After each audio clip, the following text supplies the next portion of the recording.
Greetings once again, my friends and listeners, to another episode of Classic Radio Mysteries and Adventures. I am your host, Jordan Avon, and this particular episode is another installment of the 1950s science fiction radio program known as Dimension X. Yes, this one is entitled Dr. Grimshaw's Sanitarium. Let's begin.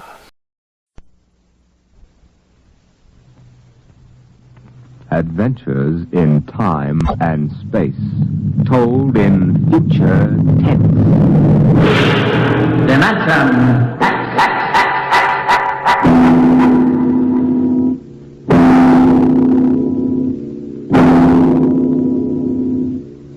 What you will hear transcribed in the next half hour represents either a magnificent hoax or the true explanation of the famous Grimshaw Sanitarium scandal, which made the headlines back in 1947. The manuscript upon which this account is based was removed by the New York State Police from a fountain pen cover found in the doorway to Dr. Grimshaw's study. We offer this manuscript as evidence only. Whether it is authentic or not, you must judge for yourself.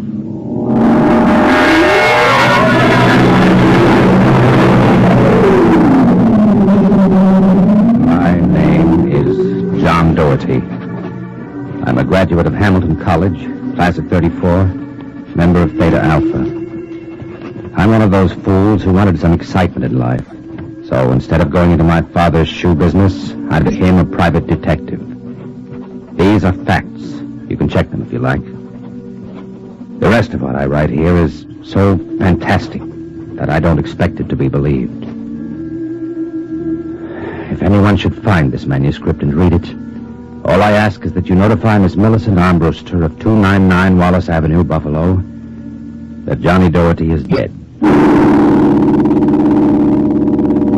On the evening of July 1st, Miss Armbruster and I were driving to a wedding. Not our own, though I wish it had been. It was Sunday, and in order to avoid traffic, I took the old mill road, single-lane dirt affair that runs past the Gowanda Cemetery.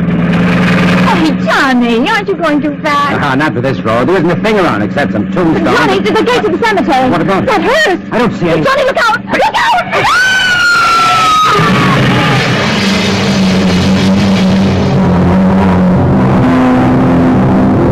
It was a big black hearse with no lights on, pulling out of the cemetery.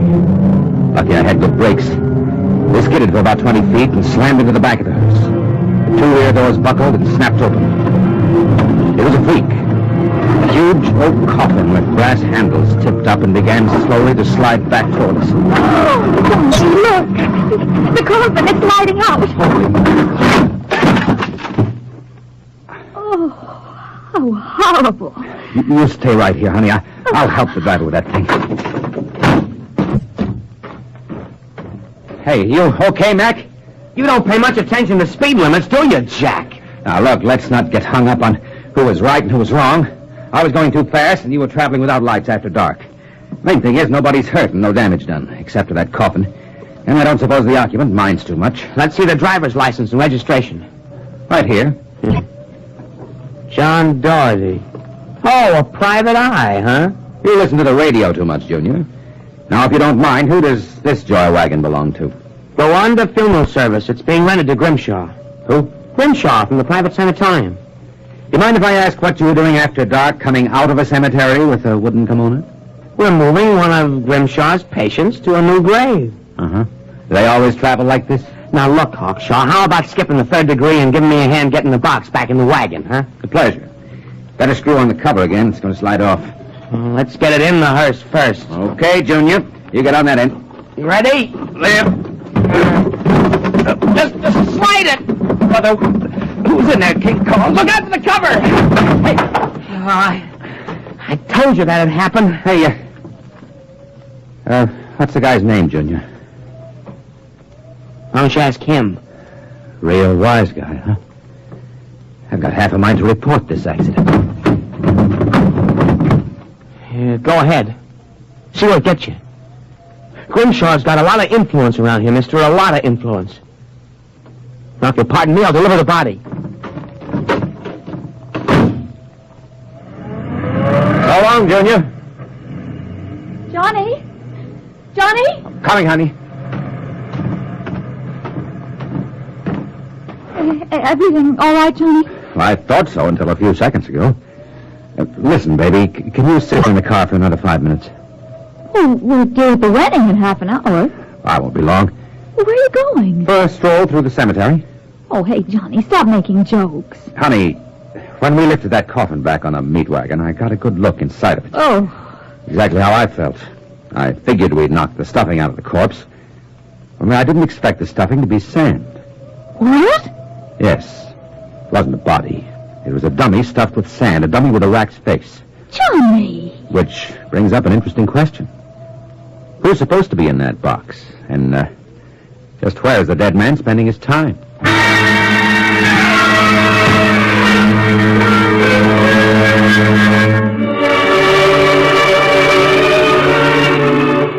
Sometimes in my business, when things drop off, you have to go out and dig up new clients. Well, my next case was a gentleman named Harlan Ward, Sr., the wealthy automobile manufacturer.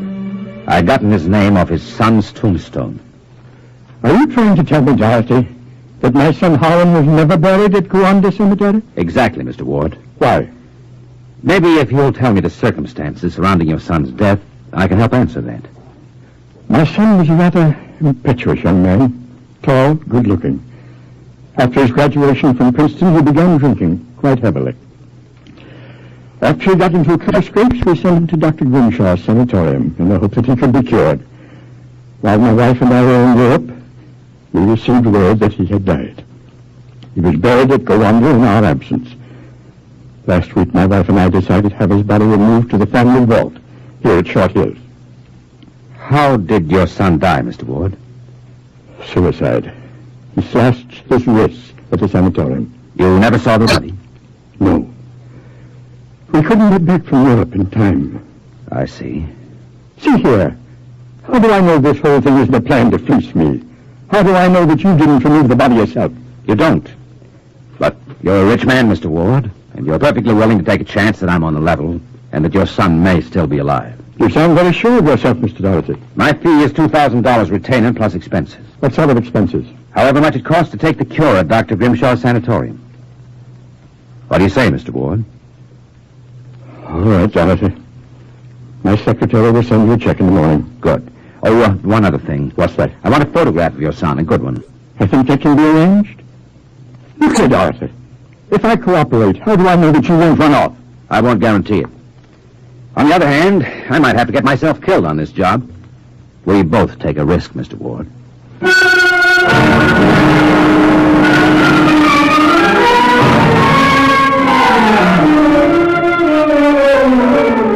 Dr. Grimshaw's Sanatorium was just outside Gowanda, and it was strictly for the 400 at $60 a day. Most of the cases were nervous breakdowns and alcoholics. I committed myself as a dipso, and just to make it convincing, I stopped at 5 or 6 bars on the way over. I was interviewed by Grimshaw himself, a small man with a fringe of white hair. He seemed on the level. And yet, there was something just the slightest bit phony about the whole deal. You, understand, Mr. Doherty. That's not my real name, of course. Social reasons. We understand. Our paid clientele is very select.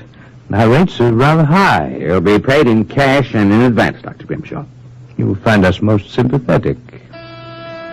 How long does a cure usually take, Doctor? That, of course, depends on the degree of alcoholism. This is my assistant, Dr. Boy, now. How do you do? How do you do? We are accepting Mr. Doherty as a patient. That place him in the ward with Mr. Kay and Mr. Crakey. Mr. Kay is a long-term patient, Mr. Doherty. Highly intelligent man, formerly a professor of plant pathology. Mr. Crakey suffers mild delusions. I think you'll find him rather amusing.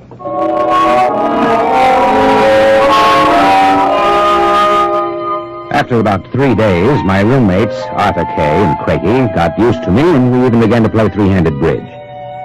Kay was a chronic dope addict, an intelligent, sensitive man. Crakey was nothing but a clown. He kept a big black cat named the Professor, which he talked to as if it were human. And so I said to her, "My dear Countess, if you don't like the company of my cat, then you don't like me." Yes, she looked at me as if I were insane, but of course the joke was on her because I was. Hey, Professor? Meow. You'll have to forgive Count Crakey, Mr. Doherty. When you've been here as long as I have, you'll get used to him. Do you like cats, Mr. Doherty? I do hope you like cats, since we are to have adjoining rooms. The professor is very sociable and excellent company. Except when he kills birds and deposits them in your bed. He's nothing but a feline murderer, as far as I'm concerned. See? You have insulted him. Come here, Professor. Let's make friends. How about giving me your paw? Hey, touch me, you black devil. You insulted him. You hurt his feelings. Well, keep him away from me. It will be a pleasure. I would advise you not to insult him again. Count Crakey is not altogether without influence here, as Mr. Cable informed you. Good afternoon. And evening. Is he always as nuts as that? Ever since I've been here. Why did they let him keep that black Satan? I don't know. I suppose Grimshaw wants to pepper him. He's been here since they opened the place, I understand. Spends about 3 hours a day getting therapy from Grimshaw. What's his problem? Manic depressive. A little paranoid, too. How long have you been here, Arthur? At Grimshaw's 2 years. I left for a while, but I couldn't stay away from the junk, so I committed myself again. Did you happen to know a patient here named Harlan Ward? Why do you ask that? Do you know him? Oh, I met him socially a few times. I understand he died here. So the newspapers said. I wouldn't know. Suicide, wasn't it? Was it? You're being pretty careful, aren't you? Mr. Doherty, what would you say if I were to tell you, but I don't believe Harlan Ward is dead? What makes you so certain? Harlan Ward used to share this room with us. He slept in the same bed you now use. I see. He was an alcoholic. Doing quite well, too, from what I could observe. We all expected him to go home soon. Then one evening he had a violent fight with Crakey. Crakey accused him of snooping something. Later that night, Grimshaw and Voyner took him out. Where? They take all the special treatment cases to the charity clinic. That small building on the other side of the stone wall. I think they do their surgery cases there. Why did they take him there? I don't know. Confinement, I guess. A few days later, we read about his death. Suicide, they said. Why do you think he's still alive, Arthur? This. About a month ago, I was in the garden next to the wall that separates us from the charity clinic. Suddenly, I thought I heard a sound like a child whimpering. It stopped. A moment later, this note came over the wall, wrapped around a stone. Then I'm certain I heard a blow and a scream, again like a child. What does the note say? Help me, for God's sake, Harlan Ward. I haven't told anyone yet for fear Grimshaw and Voyner might find out. It might just be some insane prank by one of the charity cases. And yet... But why should Dr. Grimshaw want to pretend Harlan Ward is dead? I'm not an oracle, Mr. Doherty. What about this charity clinic? I've always been curious. Grimshaw and Voyner make sure that no patient goes there unsupervised. Many of those who've been taken across like Harlan Ward, I've never seen again. Arthur, how'd you like to have some fun? Like what? Like sneaking out tonight and going over the wall. What do you say? It'd break the monotony a little. I don't know. If there's something fishy going on, it'd be better to find out now, wouldn't it? I suppose there's no real harm in it? Of course not. I'd go alone, but I'll need help scaling that wall. Will you do it? All right. I'll go with you.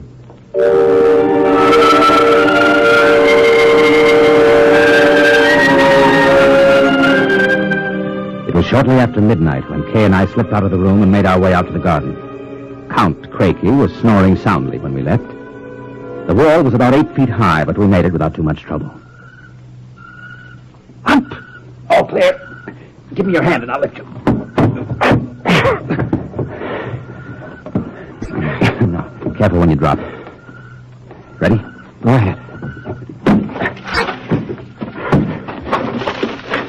There's a charity building over there. One of the lights in the basement window. Come on. We'll make a run across the driveway and hide in that clump of bushes alongside the building. Ready? All right. Hey, hold it. Drop flat. What's the matter? Let's crawl over toward the window with the light. Maybe we can see something. I suppose you've got to relax. Listen. Take it easy. Sounds like Grimshaw. Much. Let's get closer. Idiot. Come on now. Can you make out what he's saying? Very well.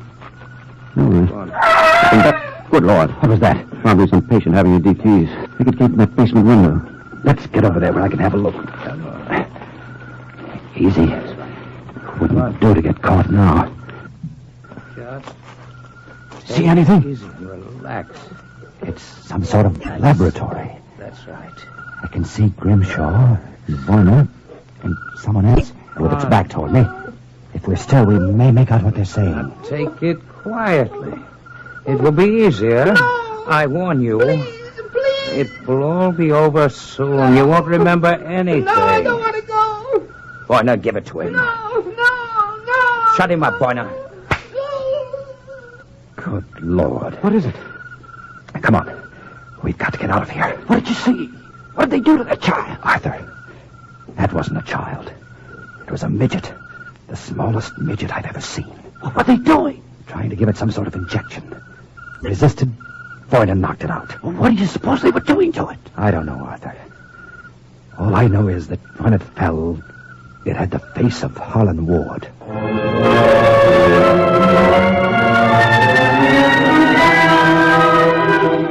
All the way back to our room, my brain was working like a pinball machine. Only the score wouldn't add up.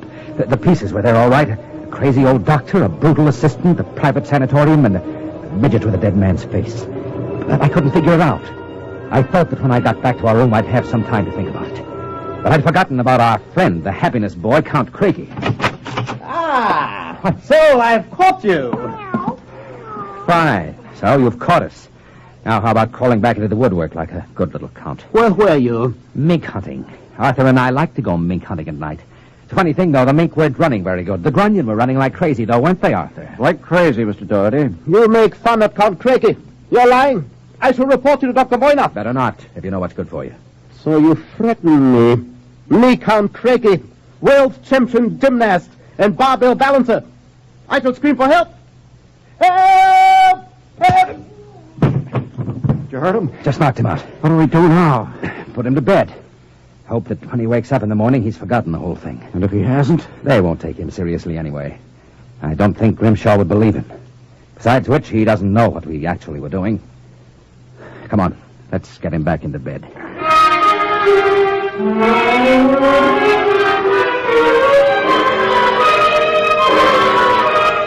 I went to sleep in my own room. And the next thing I felt was the sharp jab of the hypodermic needle in my left arm. I started to struggle, but it was no use. Take it. Boyner and another assistant were holding me down. Grimshaw stood over me, the empty needle still in his hand. That's it. Be useless to struggle, Mr. Doherty. In a moment, your motor nerves will be completely paralyzed. What's this about, Grimshaw? I might ask the same of you. My good friend Count Craigie informs me you and Mr. K decided to do some snooping earlier tonight. He followed you and saw you climb the wall. Craigie's insane. That is a matter of opinion, Mr. Doherty. Craigie, hey, what is this? Perhaps my assistant, Dr. Grimshaw, would be good enough to explain. Assistant? Yes. You see, I am the actual head of the Grimshaw Sanitarium. Grimshaw? Count Craigie feigns many delusions, Mr. Doherty, but in this case he's telling the truth. Count Craigie is actually Professor Ernst Hassler. Professor Hassler and I worked together in the Berlin Neurological Institute before the last war. Unfortunately, my political affiliations with the Third Reich were under investigation after the war by the War Crimes Commission. However, Dr. Grimshaw managed to smuggle me into this country where I masquerade as a mental patient. Thus, we are able to continue certain experiments which were interrupted by the American Army. I can imagine the sort of experiments you conducted. You and your friend Mr. K will discover their exact nature very shortly, Mr. Doherty. It's a magnificent opportunity to serve science.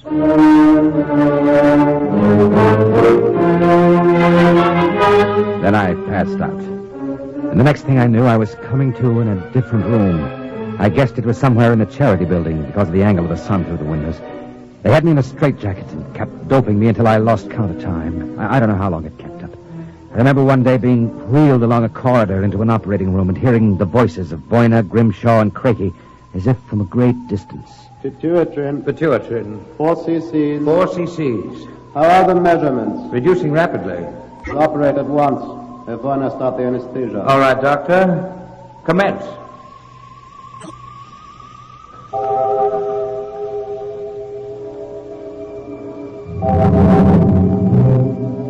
When I came to again, I had a blinding headache. And after that wore off a horrible sensation of weakness. I began to wonder if Craigie and Grimshaw weren't doing something to drive me insane because I lost all sense of perspective. The room seemed to grow in size. I don't know how much time passed, but one day Grimshaw came into the room with a bundle in his arms, about the size of a newborn baby. The bundle was my friend Arthur K. Good morning, Mr. Doherty. I brought you a companion. I'm sure you two gentlemen will enjoy each other's company. Let me out of here. Let me out. I couldn't believe my eyes until Grimshaw set Arthur down on the bed beside me. It was then that I got the real shock. For I realized that what had looked like a tiny bundle in Grimshaw's arms was actually the same size that I was. Then, for the first time, I began to understand what was happening to us. Arthur Kay and I were being made into midgets. We got the full explanation next morning when the eminent Professor Hassler, alias Count Crakey, came in to gloat over us. Allow me to congratulate you, gentlemen. How are you feeling? You stinking monster! Oh, I'm disappointed, gentlemen. Do you not feel privileged to be a part of an experiment that will place me at the very top rank of the world's endocrinologists? What are you doing to us? It has been long established, gentlemen, that dwarfism and giantism result from injury to or malfunction of the pituitary and thyroid glands. The interlock between these glands was thought to be a hormone. I have discovered that this was incorrect. It is an enzyme I isolated some years ago. I was well on the way to synthesis in Germany when the surrender interrupted me. The interruption also limited the number and type of subjects on whom I could experiment. I was forced to find others. Such as Harlan Ward? Mr. Ward was only a control experiment. And now you've done the same to us. No, gentlemen. For you, I have reserved a special privilege. You, gentlemen, will be the first to test the full effects of the enzyme. In short, I intend that you, Mr. Kay, and you, Mr. Doherty, when the experiment is completed, will emerge as perfectly healthy, normal individuals. Except, of course, that you will be only 5 inches tall. The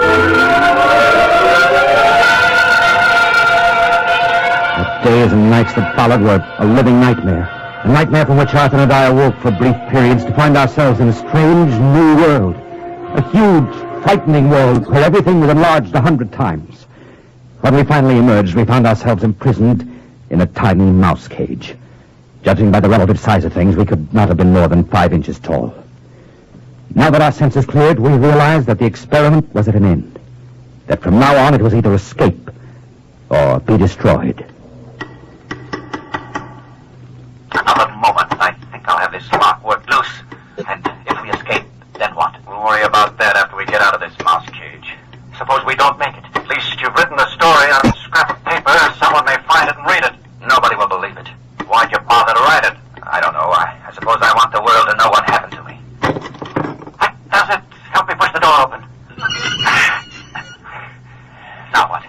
First job's getting down to the floor. I think we can make it by sliding down the telephone cord. Are you game? Go ahead. I'm right behind you. Easy now. Look out. That does it. Now if we can figure out a way to get out of the room. That should be... Uh-oh. Listen. Somebody's coming. Must be Crakey. We've got to hide. There, the grate in the fireplace. They'll kill us if he finds us. Shh. Stay quiet. Well, my friends, time for feeding. I trust that you... So, you have managed to break out. It won't do, you know. There is no way you could have gotten out of the room with the door and window locked. I know you're in here. I would advise you to save yourselves trouble and give up. No? Perhaps you are in the desk drawer. Or behind this decanter. Then perhaps in this cabinet. Very well. I shall count to 5. 1, 2, 3, 4, 5. You will not give up, eh? Very well, my tiny friends. If you prefer to play the game of cat and mouse, then I shall be happy to furnish the track. How long do you figure it'll take him to get downstairs and let the cat into the building? 3 minutes at most. Then we've got 3 minutes to get out. How? All the doors in a mental institution locked from the outside.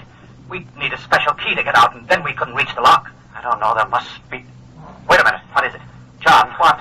Do you see that thin strand of wire running along the molding? What about it? Do you know what it is? No. It's the automatic fire alarm. What about it? When the alarm is tripped by a fire, all the locks are sprung so that the patients can escape in the rooms.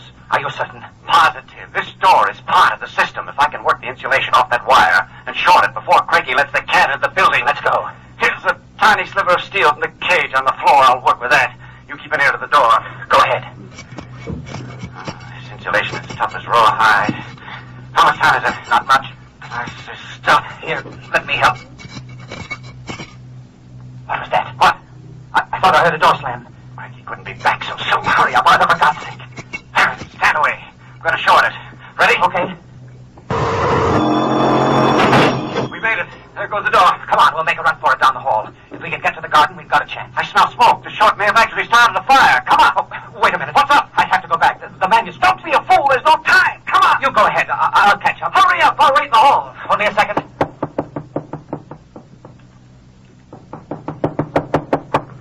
I've got it. Come on. There's nothing to stop us now. Arthur, where are you? Funny. Arthur? Arthur! Arthur! What's happened to you?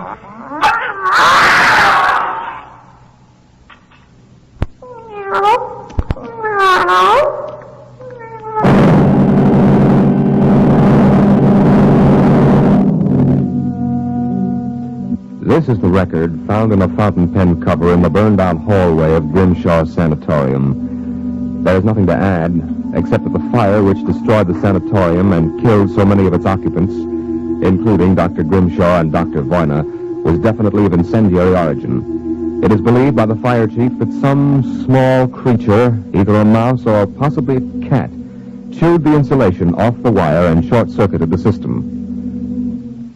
The two patients, John Doherty and Arthur Kay, vanished completely after the fire, and their remains were never found.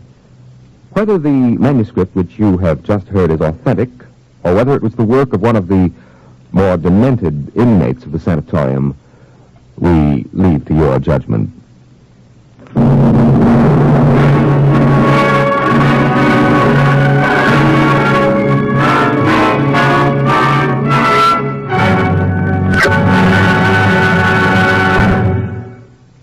You have just heard another adventure into the unknown world of the future, the world of Dimension X.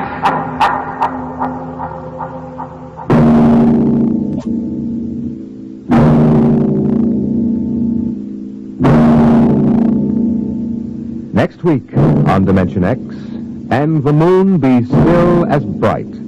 The story of the first despoilers of the planet Mars, the men from Earth.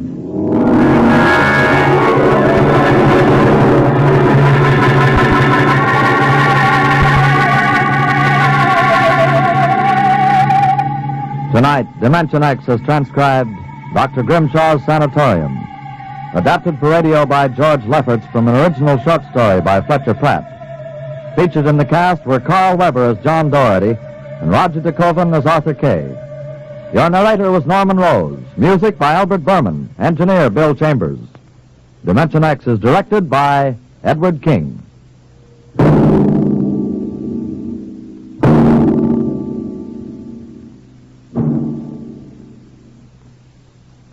Your National Guard is a strong, well-knit military organization of men from every state and territory in the nation. No matter what emergency faces our country, a National Guardsman has insured his future. He's trained to handle himself if the going gets tough, and at the same time, he's learned new skills to help his civilian career. Regular Army and Air Force pay scales apply to every hour of training a Guardsman takes. So men, if you're over 17, join the National Guard. Keep your guard up. Enjoy Bob Hope and Groucho Marx, coming soon on NBC.